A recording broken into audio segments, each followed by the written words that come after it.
यसु मसीह के जलाली फ़तहमंद और बाबरकत नाम में आपको मेरा सलाम कबूल हो। आज हम एक नहायत अहम मौजू पर बात करने वाले हैं और वो है मसीही वालदैन के फ़राइज़। अज़ीज़ो, खुदा ने हमें वालदैन होते हुए ना सिर्फ बच्चों की खुशी से नवाजा है बल्कि उसके साथ साथ खुदा हमें ज़िम्मेदारियां भी अता करता है। बाइबल मुक़द्दस हमें सिखाती है कि औलाद खुदावंद की तरफ से मेरास है। इसलिए मसीही वालदैन पर यह बड़ी ज़िम्मेदारी है कि वो अपने बच्चों को खुदावंद के खौफ और उसके कलाम में तालीम दें। आज के ज़माना में दुनिया के जो नज़रियात हैं और इक़दार हैं वो हमारे बच्चों को मसीही इक़दार से दूर कर रही हैं, और इस दौर में बहुत ज़रूरी है कि हम मसीही वालदैन खुदा के कलाम को अपनी तरबियत का मरकज़ बनाते हुए अपनी औलाद की तरबियत खुदा के कलाम के मुताबिक करें। क्योंकि अगर वालदैन अपने बच्चों को मसीह की राहों पर चलाना चाहते हैं तो सबसे पहले ये बहुत ज़रूरी है कि वो अपनी ज़िंदगियां जो हैं वो खुदा के कलाम के मुताबिक ढालें। आज हम खुदाउन के मुक़द्दस पाक कलाम में से देखते हैं ज़बूर की किताब उसके 127वें ज़बूर की 3 से 5वीं आयत में लिखा है कि देखो, औलाद खुदावंद की तरफ से मेरास है और पेट का फल उसी की तरफ से अजर है। जवानी के फर्जंद ऐसे हैं जैसे ज़बरदस्त के हाथ में तीर। खुशनसीब है वो आदमी जिसका तरकश उनसे भरा है। जब वो अपने दुश्मनों से फाटक पर बातें करेंगे तो शर्मिंदा ना होंगे। अजीज़ों, ये इंतहाई खुशी और शादमानी की बात है कि जब खुदा के वादों को हम अपनी ज़िंदगी में पूरा होते हुए देखते हैं। और औलाद खुदा का एक बड़ा वादा है, और ना सिर्फ औलाद बल्कि कलाम कहता है कि मुबारक है वो शख्स जो अपनी औलाद की औलाद को देखता है। और ईमान के मुताबिक जब हम खुदा से औलाद पाते हैं तो ये हमारे लिए इंतहाई शादमानी और मुसर्रत की बात है, क्योंकि ये खुदा की वो तख्लीकी मंसूबा है जिससे उसने हमारे अव्वलीन माँ बाप यानी आदम और हवा की ज़िंदगी में बतौर वादा और बतौर बरकत दिया, और उन्हें कहा कि फलो और बढ़ो और ज़मीन को मामूर व महकूम करो। अजीज़ों, मसीही घरानों में औलाद की अहमियत आज हमारा खसूसी मज़मून है। औलाद फ़क़्त मुस्तक़बिल ही नहीं बल्कि वो खुदा की तरफ से बरकत और उसके मंसूबे का लाजमी हिस्सा है। हम बहुत बार औलाद को सिर्फ अपनी बरकत के तौर पर देखते हैं, औलाद को खुदा के वादे के तौर पर देखते हैं, लेकिन कलाम हमें सिखाता है कि औलाद जो है वो खुदा के मंसूबे का लाजमी हिस्सा है, क्योंकि ये इंसान में तख्लीक की सलाहियत खुदा की तरफ से है। मेरे अजीज़ों, औलाद हमारे लिए एक इलाही तोहफ़ा है। इब्तिदा ही से औलाद खुदा की तरफ से बतौर तोहफ़ा देखी जाती है। पैदाइश की किताब में जैसा मैंने पहले कहा कि खुदा ने कहा कि फलो और बढ़ो और ज़मीन को मामूरो महकूम करो। ये बरकत महज हयातियाती कसरत यानी बायोलॉजिकल डायरेक्टिव ही नहीं बल्कि ये खुदा की मर्ज़ी और ख्वाहिश को बयान करती है जो ख़ानदान की बढ़ोतरी और उसकी इस्तकामत के लिए है। औलाद खुदा की तख्लीकी कुदरत और मकसद को ज़ाहिर करती है, क्योंकि खुदा हमें सिर्फ बायोलॉजिकली बढ़ाने में शादमान या खुशी महसूस नहीं करता, बल्कि जहाँ वो हमें बायोलॉजिकली बढ़ाता है वहाँ पर वो हमारी स्पिरिचुअल ग्रोथ भी चाहता है कि हम रूहानी एतबार से भी उसमें बढ़ें। और कलाम के मुताबिक each child is uniquely design. खुदा ने हर बच्चे को मुनफरद तरीके से डिज़ाइन किया है और एक ख़ास मंसूबे के लिए जो खुदा उसकी ज़िंदगी के लिए चाहता है। जब हम यिर्मयाह नबी के सहीफ़े को पढ़ते हैं तो उसके 29वें बाब की 11वीं आयत में यूँ लिखा है, क्योंकि मैं तुम्हारे हक़ में अपने ख्यालात को जानता हूँ, खुदावंद फरमाता है, यानी सलामती के ख्यालात, बुराई के नहीं, ताकि मैं तुमको नेक अंजाम की उम्मीद बख्शूं। कलाम में खुदा हमारी रहनुमाई करता है कि वो हमारे हक में अपने ख्यालात को जानता है। खुदा हमारी पैदाइश से पहले हमें जानता है, और कलाम में बारहा खुदा इस बात की हमें याद दहानी करवाता है कि उसने हमें अपनी शबीह पर बनाया है। वो हमारे नामों से वाकिफ़ है। हमारी सूरतें उसकी हाथ की हथेली पर खुदी हुई हैं, और वो हमसे नावाकिफ नहीं है। वो हमारे नाम लेकर हमें बुलाता है। और कलाम में लिखा है, क्योंकि मैं तुम्हारे हक में अपने ख्यालात को जानता हूँ। यानी खुदा मेरे और हम सबों के लिए, जो मुझसे पहले पैदा हुए, जो मेरे साथ पैदा हुए, और जो मेरे बाद पैदा होने वाले हैं, कलाम कहता है कि खुदा अपने ख्यालात को पैदा होने वालों के लिए जानता है, क्योंकि खुदा फरमाता है कि उसके ख्यालात सलामती के हैं, वो बुराई के नहीं, ताकि हमको वो नेक अंजाम की उम्मीद बख्शे। खुदा हमारी ज़िंदगी में नेक अंजाम चाहता है। खुदा हमारी ज़िंदगी में सलामती चाहता है। खुदा हमारी ज़िंदगी में तरक्की चाहता है। खुदा हमारी ज़िंदगी में बहाली चाहता है। और हर वालिद और हर माँ जिसे खुदा औलाद बख्शता है, कलाम में लिखा है कि खुदा उनके लिए सलामती के ख्यालात रखता है, ताकि उनमें नेक अंजाम की उम्मीद कायम हो सके। और कलाम मुकद्दस में यिर्मयाह ही की मार्फत खुदा हमें यूँ सिखाता है, पहले बाब की 5वीं आयत में, कि इससे पेशतर कि मैंने तुझे बतन में खल्क किया।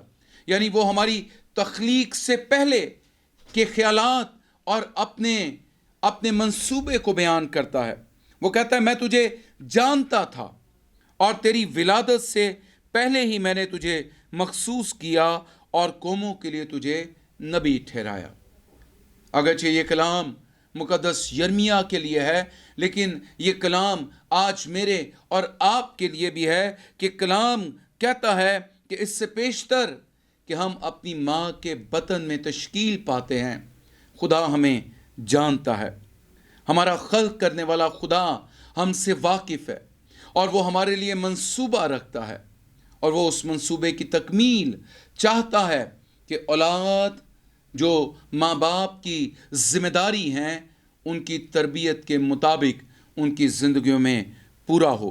मेरे अजीज़ों, मुकद्दस पौलुस रसूल यूँ लिखते हैं कि चुनाचा उसने हमको बनाए आलम से पेशतर उसमें चुन लिया।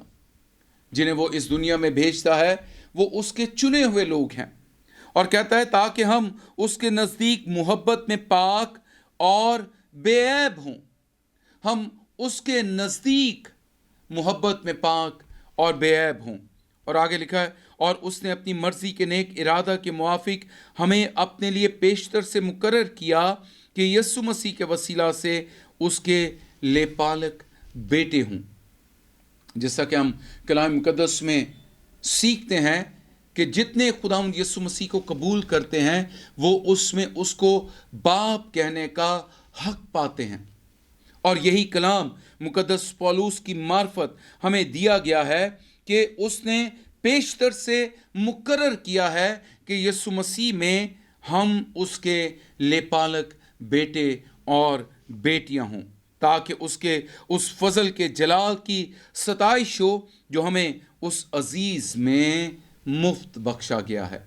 यानी वो फजल जो खुदावंद यीशु मसीह में खुदा बाप ने हमें मुफ्त बख्शा है, हम यीशु मसीह में उसके लेपालक बेटे और बेटियां बनकर उसके जलाल को जाहिर करने के लायक ठहरे।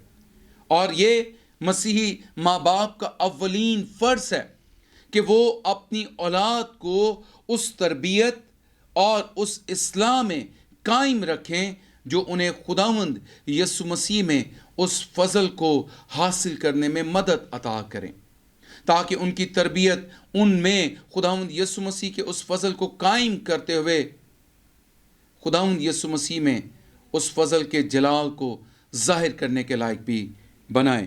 क्योंकि वालिदैन होते हुए हमें हर बच्चे की इलाही قدر کو جاننا انتہائی ضرورت ہے، کیونکہ ہم فقط اولاد کو اس تناظر میں دیکھتے ہیں کہ یہ ہماری میراث اور ہماری یادگاری ہے جو اس دنیا میں قائم ہوگی، لیکن کلام اولاد کو الہی قدر عطا کرتا ہے، اور یہ والدین کے لیے بہت ضروری ہے کہ وہ اپنے اولاد کی الہی قدر سے واقف ہوں۔ اور الہی قدر یہ ہے کہ خدا چاہتا ہے کہ ماں باپ جو ہیں وہ اولاد کے مالک نہ ہوں، بلکہ وہ اس کے اچھے مختار ٹھہرے۔ اور اچھا مختار وہ ہے جو اپنی اولاد کی، جو خدا نے اسے بطور تحفہ عطا کی ہے، وہ اس کی تربیت مالک کی مرضی کے مطابق کریں۔ اور مالک والدین نہیں، بلکہ مالک وہ ہے جس نے اسے تخلیق کیا ہے، جس کو وہ ہمارے بطن میں قائم کرنے سے پیشتر جانتا ہے، جس کی لیے اس کے خیالات اور منصوبے نیک ہیں۔ اور میرے عزیزو، ہمیں اس کے لیے اعتماد بخشا گیا ہے۔ خدا ہم پر کانفیڈنس رکھتا ہے۔ خدا ہمیں مختار بنا کر اپنے کانفیڈنس کو ہم پر ظاہر کرتا ہے کہ یہ میں اولاد تیری مختاری میں تجھے عطا کرتا ہوں۔ میرے عزیزو، ہمیں مسیحی والدین ہوتے ہوئے اپنے بچوں کی پرورش ایمان میں کرنی ہے۔ مسیحی ماں باپ کی بنیادی ذمہ داریوں میں سے ایک انتہائی ذمہ داری یہ ہے کہ وہ اپنی اولاد کی پرورش خدا کی پہچان، اس کے علم، ایمان اور اس کی محبت میں کریں۔ یہ بہت ضروری ہے۔ ہم اپنے بچوں کی جسمانی نشو و نما کی فکر میں رہتے ہیں۔ ہم چاہتے ہیں کہ جو اولاد خدا نے ہمیں دی ہے وہ خوبصورت ہو۔ ہم چاہتے ہیں کہ جو اولاد خدا نے ہمیں دی ہے وہ صحت مند ہو، وہ اعلیٰ دنیاوی علم سے واقفیت رکھتے ہوں۔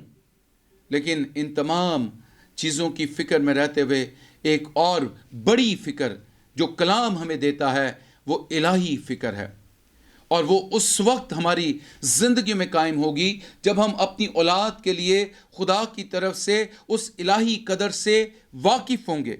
اور وہ الہی قدر ہمیں اس بات کے لیے پابند کرتی ہے کہ ہم اپنی اولاد کی پرورش خدا کی پہچان میں کریں، ہم خدا کی پہچان ان پر ظاہر کریں، اور خدا کا علم، ایمان اور اس کی محبت ان کی زندگیوں میں قائم کرنے والے ہوں۔ اور اس کی واضح تعلیم ہمیں خدا کی دی ہوئی شریعت میں ملتی ہے۔ کلام میں خدا ہمیں یوں سکھاتا ہے، سن اے اسرائیل، خداوند ہمارا خدا ایک ہی خداوند ہے، تو اپنے سارے دل اور اپنی ساری جان اور اپنی ساری طاقت سے خداوند اپنے خدا سے محبت رکھ، اور یہ باتیں جن کا حکم آج میں تجھے دیتا ہوں تیرے دل پر نقش رہیں۔ یہ والدین کے لیے ہے کہ جو کلام خدا نے ہمیں دیا ہے، جو خدا نے اپنی مرضی ہم پر عطا کی ہے، وہ ہمارے دلوں پر نقش رہیں، ہمارے دل اس سے روشن رہیں، ہمارے ذہن اس سے روشن رہیں۔ اور اگلی آیت میں لکھا ہے، اور تو ان کو اپنی اولاد کے ذہن نشین کرنا، اور گھر بیٹھے اور راہ چلتے اور لیٹتے اور اٹھتے وقت ان کا ذکر کیا کرنا۔ کیا خوبصورت بات خدا کے کلام میں خدا نے ہمیں سکھائی ہے۔ اول تو وہ کہتا ہے کہ وہ ان احکامات کو جو اس نے ہمیں سکھائے ہیں ہم انہیں اپنے دل پر نقش کر لیں، ہمارے دل اس سے روشن ہوں، ہمارے ذہن اس سے روشن ہوں۔ اور جب ہم اس کلام کو ریسیو کر چکے ہیں، جب ہم دل سے اس پر ایمان لا چکے ہیں، تو پھر خدا ہمیں ذمہ دار ٹھہراتا ہے کہ تو ان کو اپنی اولاد کے ذہن نشین کر۔ کیا خوبصورت ذمہ داری خدا نے ہمیں دی ہے۔ جو کلام خدا نے ہمیں عطا کیا ہے، خدا کہتا ہے کہ تو اس کو اپنی اولاد کے ذہن نشین کر۔ اور آج اگر ہم موجودہ حالات کو دیکھیں تو آج کے موجودہ حالات والدین کو اس کے برعکس عمل کرتے ہوئے ظاہر کرتے ہیں۔ خادم الدین اپنی کلیسیاؤں پر نظر کریں، अजीज़ व अकारब अपने अजीज़ व अकारब पर नज़र करें, दोस्त अपने दोस्तों पर नज़र करें, और जब वो उन्हें वालिदैन होते हुए अपनी औलाद की इस तरह तरबियत करते हुए नहीं पाते तो वो इस चीज़ के लिए ज़िम्मेदार ठहरते हैं कि वो उनकी तरबियत करें, उन्हें सिखाएं कि कलाम हमें इसके लिए जिम्मेदार ठहराता है कि जो कुछ खुदा ने हमें दिया है अहकामात की सूरत में, इल्हाम की सूरत में, वादों की सूरत में, अहद की सूरत में, हम उसे अपनी औलाद के ज़हन नशीन करें। और लिखा है और घर बैठे और राह चलते। अगर आप घर पर हैं तब भी आप जिम्मेदार हैं, और अगर आप राह चल रहे हैं तो भी आप जिम्मेदार हैं। और फिर लिखा है कि लेटते और उठते वक्त। लेकिन आज हम माँ बाप को इसके बरक्स देखते हैं। माँ बाप अगर अपने बिस्तर पर लेटे हुए हैं तो हम अक्सर, अगर आप अपनी फेसबुक पर रील्स को देखें तो उन रील्स में दिखाया जाता है कि वालिदैन जो हैं वो इसके बजाय कि वो बाइबल की वर्कगर्दानी करें, बाइबल के औराक को पढ़ें, वो अपने मोबाइल को देख रहे होते हैं और वो सोशल मीडिया के प्लेटफॉर्म्स लुत्फानंदोज हो रहे होते हैं। लेकिन कलाम कहता है कि घर बैठे और राह चलते और लेटते और उठते वक्त इनका जिक्र किया करना, उन अहकामात और कवानीन का, खुदा के उन अहदों का, खुदा के उन वादों का, खुदा की उन तालीमात का, उसके अहकामात का हम हर वक्त जिक्र करते रहें और अपनी औलाद को सिखाते रहें। वालिदैन ये बहुत ज़रूरी है, ये इंतहाई ज़रूरी जिम्मेदारी है जो खुदा ने हमारे सपुर्द की है। और आगे देखें तो लिखा है और तू निशान के तौर पर इनको अपने हाथ पर बांधना और वो तेरी पेशानी पर टीकों की मानिद हो। हालेलुया, क्या खूबसूरत बात है। कलाम हमें सिखा रहा है कि तू खुदा के कलाम को, खुदा की बातों को, खुदा के अहकामात को, खुदा के वादों को, उसके अहदों को अपने हाथ पर बांधना निशान के तौर पर। और ये एक इलामती बात है। जब हम खुदा के कलाम को अपने हाथ पर बांध लेंगे तो हमारे ये हाथ किसी ऐसे काम को करने ना पाएंगे जो खुदा की मर्जी के खिलाफ हो, जो खुदा के कलाम के मुताबिक ना हो। और लिखा है और वो तेरी पेशानी पर टीकों की मानिद हो। मेरे अजीजों, हमारी पेशानी हमारे जहन की अक्कासी करती है, हमारी सोचों की अक्कासी करती है। जब हम उसके कलाम को अपने हाथ पर निशान के तौर पर बांधेंगे और अपनी पेशानी पर टीकों की मानिद उसे बांध देंगे तो फिर हमारे ख्यालात खुदा के कलाम के मुताबिक होंगे। जैसा हम खुदा के कलाम में से सीखते हैं कि उसकी राहें हमारी राहें हों और उसके ख्यालात हमारे ख्यालात हों। तो ये कब मुमकिन होगा? जब हम उसके कलाम को ना सिर्फ अपने दिल बल्कि अपने जहन में भी कायम करेंगे, हम उसे अपने जहन नशीन कर लेंगे। और कलाम कहता है तो उसे अपने हाथों पर बांधना और तो उसे अपने माथों पर टीकों की मानिद बांध लेना, ताकि हमारी सोचें खुदा के कलाम के मुताबिक हों। और तू उनको अपने घर की चौखटों और अपने फाटकों पर लिखना, ताकि आते जाते तू उससे रहनुमाई पाए, आते जाते वो तेरी इस्लाह करें और कभी तेरे जहन से खारिज ना हो, कभी तेरी सोचों से खारिज ना हो, बल्कि उठते बैठते चलते फिरते बोलते चालते अपनी नशिस्त बर्खास्त में खुदा के कलाम को कायम रखें, खुदा की मर्जी को कायम रखें। अजीज़ों, आज हम जो माँ बाप बन चुके हैं, हम जो माँ बाप बनने के सुख को पा चुके हैं, हम जहाँ इससे शादमान होते हैं वहीं हम इससे जिम्मेदार भी ठहरते हैं। यह हवाला हमारी रोज़मर्रा की ज़िंदगी में ईमान की मरकज़ियत पर जोर देता है कि हमारा ईमान हमारी ज़िंदगी का मरकज़ ठहरे, हमारा लाइफस्टाइल क्राइस्ट सेंटर्ड हो, हमारे लाइफस्टाइल का मरकज़ यीशु मसीह हो। क्योंकि कलाम कहता है कि हर ईमानदार का अव्वलीन फ़र्ज़ यह है कि वो मसीह को जाने और मसीह की मानिद बने। اولین فرض ہے، اور یہ بہت ضروری ہے کہ ہمارا لائف سٹائل کرائسٹ سینٹرڈ ہو، ہماری سوچیں کرائسٹ سینٹرڈ ہوں، ہمارا بولنا چالنا کرائسٹ سینٹرڈ ہو، ہماری نشست و برخاست کرائسٹ سینٹرڈ ہو، ہمارے قول و فعل کرائسٹ سینٹرڈ ہوں، ہمارا لین دین کرائسٹ سینٹرڈ ہو، تاکہ ہم اپنی اولاد کے لیے نمونہ ٹھہریں، ہم اپنی اولاد کے لیے ایک رول ماڈل ٹھہریں۔ اس کا مطلب قطع نہیں کہ ہم صرف اپنے بچوں کو بائبل مقدس کی کہانیاں پڑھ کر سناتے رہیں، جس طرح کہ ہم نے کلام مقدس میں لکھا ہے کہ راہ چلتے وقت، اٹھتے بیٹھتے ہوئے، لیٹتے ہوئے تو ان کا ذکر کرنا، تو اٹ ڈز ناٹ مین کہ ہم ایک سٹوری ٹیلر ہو جائیں، بلکہ ہم اپنی زندگی سے اس کلام کو اپنے بچوں میں قائم کرنے والے ہو سکیں۔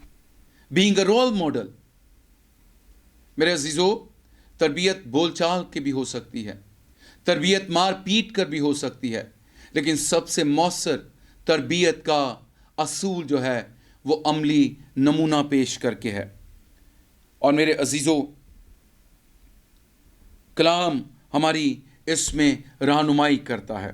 مسیحی اولاد اپنے خاندانوں میں ایمان کی میراث کو جاری رکھنے کی صلاحیت رکھتی ہے۔ مسیحی اولاد اپنے خاندانوں میں ایمان کی میراث کو جاری رکھنے کی صلاحیت رکھتی ہے۔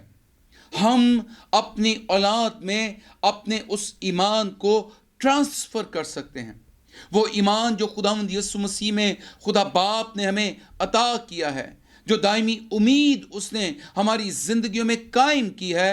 It is our prime duty, prime responsibility کہ ہم اسے اپنی اولاد میں منتقل کریں۔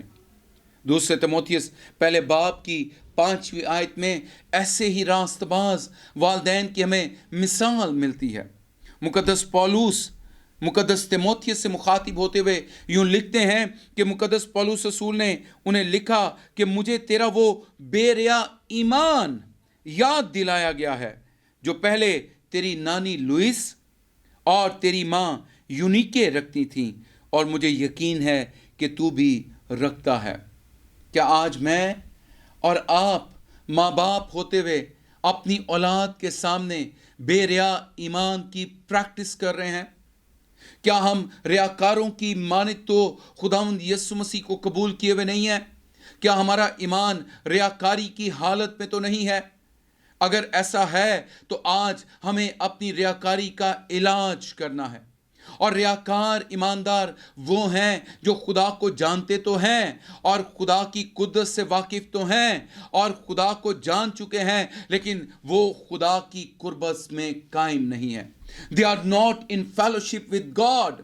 اور ایسے لوگ سب سے زیادہ خطرناک لوگ ہیں، جو خدا کو جانتے تو ہیں لیکن خدا کے ساتھ اپنی رفاقت قائم نہیں رکھتے۔ ایسے ماں باپ جو ہیں وہ انتہائی خطرناک ماں باپ ہیں، کیونکہ انہوں نے اپنے خدا کی پہچان تو پالی ہے لیکن اس کے ساتھ رفاقت قائم نہیں کی۔ وہ بے ریا ایمان کی مشق نہیں کرتے، اور کلام ہمیں سکھاتا ہے کہ ہمارا بے ریا ایمان جو ہے وہ قابل ستائش ہے، اور کلام ہمیں اس کے لیے ذمہ دار ٹھہراتا ہے کہ ہم اس بے ریا ایمان کو اپنی اولاد میں منتقل کریں، جیسا مقدسہ لوئس نے مقدسہ یونیکے کو عطا کیا اور پھر وہ مقدس تیموتھیوس تک پہنچا۔ اسی طرح آج ہم ذمہ دار ہوں کہ دادا اپنے بیٹے کو اور بیٹا اس دادا کے پوتے کو وہ بے ریا ایمان قائم رکھنے میں مدد عطا کرے، اور یہ ہماری اولین ذمہ داری ہے۔ میرے عزیزو، خدا کا کلام ہمیں سکھاتا ہے ان عظیم مثالوں میں، جو مثالیں مقدس ابراہیم اور اسحاق کے وسیلہ سے ہم تک پہنچی۔ یہ مقدس ابراہیم ہی کا ایمان ہے جو اسحاق کو اس لائق بناتا ہے کہ وہ باپ کے اس وعدے کو جو اس نے خدا کے ساتھ کیا اپنی اولاد کو قربان کر سکے۔ میرے عزیزو، ہم مقدس موسیٰ کی ماں یقبت کی مثال کو دیکھتے ہیں، جس کی تربیت میں مقدس موسیٰ کے حق میں یہ کلام لکھا گیا کہ ایمان ہی سے موسیٰ نے بڑے ہو کر فرعون کی بیٹی کا بیٹا کہلانے سے انکار کیا، اس لیے کہ اس نے گناہ کا چند روزہ لطف اٹھانے کی نسبت خدا کی امت کے ساتھ بدسلوکی برداشت کرنا زیادہ پسند کیا، اور مسیح کے لیے لعن طعن اٹھانے کو مصر کے خزانوں سے بڑی دولت جانا، کیونکہ اس کی نگاہ اجر پانے پر تھی۔ اور یہ تربیت اسے کہاں سے ملی؟ یہ تربیت موسیٰ کو اس کی ماں یوکبس سے ملی۔ آج میں اور آپ کیا اپنی اولاد کو سکھا رہے ہیں؟ کیا ہم انہیں دولت کمانے کی دوڑ میں شامل کرنا چاہتے ہیں؟ کیا ہم انہیں آسائشوں کی اور سہولیات کی ضرورتوں کو ان کی زندگیوں میں بڑھا رہے ہیں تاکہ وہ خدا کو بھول جائیں اور خدا کے منصوبوں کو اپنی زندگی میں پورا ہونے نہ دیں؟ آج ہم مقدس یوکبت کی مانند بننا سیکھیں، جو فرعون کے محل میں بھی اپنے بیٹے کی تربیت خدا کی پاک مرضی کے مطابق کرتی ہے۔ آج ہم اس ماحول میں ہیں جہاں پر بے راہ روی اپنے عروج پر ہے۔ آج ہم اس دور میں ہیں جہاں پر ہماری اولاد کو ہر وہ چیز آسانی سے میسر ہے جو خدا کی مرضی کے خلاف ان کی زندگی میں تربیت کا سبب بنتی ہے۔ میرے عزیزو، میں اکثر یہ بات کہتا ہوں کہ ہم بعض اوقات اپنی لاشعوری میں اپنی اولاد کو ایسا ماحول عطا کر رہے ہوتے ہیں جو ماحول ان کی تربیت خدا کی مرضی اور خدا کے کلام کے برخلاف کر رہا ہوتا ہے۔ آئیں ہم اپنی اولاد کو وہ ماحول عطا کریں، اپنی اولاد کو وہ ماحول عطا کریں جو ماحول ان کی روحانی تربیت کا سبب ٹھہرے، جو ان کی روحانی نشو و نما کا سبب ٹھہرے، جہاں پر وہ دنیاوی تعلیم و تربیت حاصل کرتے ہیں اور ڈاکٹرز، انجینئرز، وکیل اور بہت سارے پیشوں کو اختیار کر کے اپنی دنیاوی زندگی کی فکر میں ہیں۔ وہیں یہ لازم ہے کہ ہم ماں باپ ہوتے ہوئے ان کی زندگی میں اس فکر کو قائم کریں کہ انہیں ایماندار بننا ہے، انہیں راست باز بننا ہے، انہیں دعا گو بننا ہے، ان کی زندگیاں گواہ بنیں، ان کی زندگیوں میں مسیح کی گواہی قائم ہو، تاکہ ان کے چلنے پھرنے سے، ان کے اٹھنے بیٹھنے سے، ان کے بولنے چالنے سے، ان کے کام کاج کرنے سے، ان کی دنیاوی ذمہ داریوں کو پورا کرنے میں خدا کے جلال کا ظہور ہو۔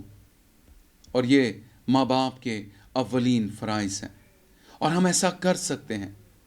ہمارا آسمانی باپ جس سے ہماری فکر کی اور اپنے بیٹے ہمارے خداوند یسوع مسیح کو اس وقت بھیجا جب ہم گناہ کی حالت میں تھے، اور یوں وہ اپنی محبت کی خوبی کو ہم پر ظاہر کرتا ہے، وہ ہماری فکر کو ظاہر کرتا ہے۔ اور یسوع نے سکھایا، تم میں ایسا کون ہے کہ جو اس کے بیٹے پر اپنی محبت کو یوں ظاہر نہ کرتا ہو کہ جب اس کا بیٹا اس سے روٹی مانگے اور وہ اسے پتھر دے، اور جب وہ اس سے مچھلی مانگے اور اسے سانپ دے، انڈا مانگے تو اسے بچھو دے۔ اور کلام میں لکھا، جب تم برے ہو کر اپنے بیٹوں کو دنیاوی اعتبار سے اچھی چیزیں دینا جانتے ہو تو تمہارا آسمانی باپ جو روحانی اعتبار سے ہمارا باپ ہے، وہ ہمیں کیوں کر اچھی چیزیں نہ دے گا۔ اور کلام مقدس میں لکھا ہے کہ اس نے یسوع مسیح میں ہماری تمام احتیاجیں رفع کر دی ہیں۔ اب ماں باپ ہوتے ہوئے ہمارا اولین فرض ہے کہ ہم اپنی اولاد کو یسوع مسیح دیں، یسوع مسیح کو ان کے ساتھ بانٹیں، یسوع مسیح کو اپنی زندگی سے ان پر ظاہر کریں، تاکہ وہ روحانی اعتبار سے ایماندار مسیحی بننے کے لائق ہوں۔ خداوند اس کلام کے وسیلہ سے آپ کو برکت دے، آمین۔